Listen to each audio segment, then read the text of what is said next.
People out here flexing their income like it's a championship ring. Oh, I make so much money. Yeah, cool. But if your direct deposit stopped tomorrow, you'd be door dashing by next Friday. Now, don't get me wrong. I love making money. Get your bag. But income ain't wealth. Net worth is the real flex. And for most people, their net worth consists of a high paycheck, empty accounts, maxed out credit cards, and a car note that could fund a small country. What's up, guys? It's Jake from Money Talks, and in today's video, we're going over the median net worth of Americans in 2026 by age group. All right, before we start, let me tell you what I mean by net worth. Net worth equals all your assets minus all your liabilities. Assets could be cash savings, retirement accounts, stocks and bonds, vehicles, business equity, home value, or other real estate. All things that basically put money into your pocket or hold some type of value. Liabilities could be mortgage debt, student loans, credit card debt, auto loans, and anything else taking money out of your pocket. And all the data in this video came from the Federal Reserve and was published by Fidelity. I took the approximate medians from every decade instead of the straight up averages, because averages get pretty skewed by the super high net worth individuals. By the way, guys, I coach people on personal finance and getting their money situation together. So if you need help increasing your net worth, DM me on any of the socials at Money Talks Jake for help organizing your finances and taking control of your money. All right, first up, we got ages 18 to 29.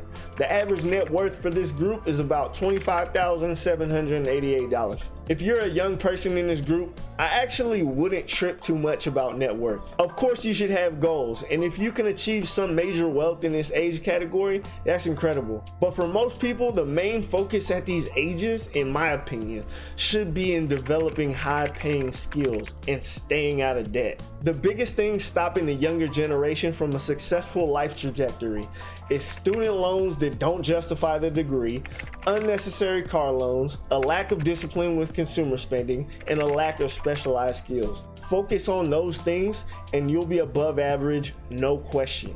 Next, we have ages 30 to 39. The median net worth for this group is about $98,181. In this group, we may be factoring in some retirement savings, maybe some home ownership.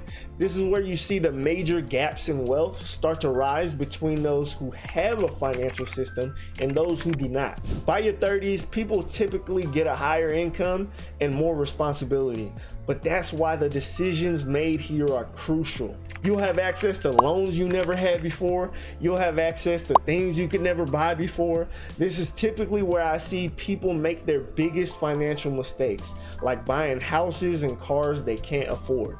So don't do that. Next is ages 40 to 49. The median net worth here is about $185,430. All right, this is where we start seeing some real progress with compounding interest in retirement accounts. And there's now been some time for home equity to grow. If you're in this age range and you've got your net worth approaching a couple six figures, you're on pace with the rest of America. By this time, I think focus in the boring is the most important thing. At some point, it becomes pretty boring to invest consistently.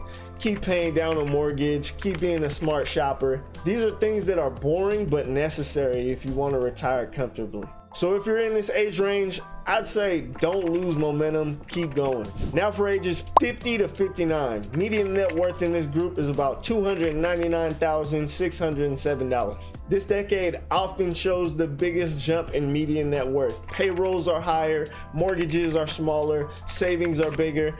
It's the payoff for consistency. For my triple OGs in this age category, it's time to start transitioning into retirement planning. We gotta set you up to live the best way possible, and that means planning diligently. Ask yourself, practically speaking, how much will I have compounded at the end of this decade?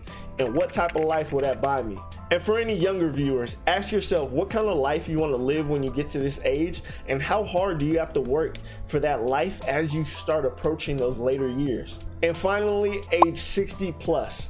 This age group has a median net worth of $384,849. you've likely built most of your lifetime assets by now. This is where many households plateau or begin drawing on savings for retirement, healthcare, travel, and lifestyle. One thing I'll say is don't let this social media finance space warp your perception too much.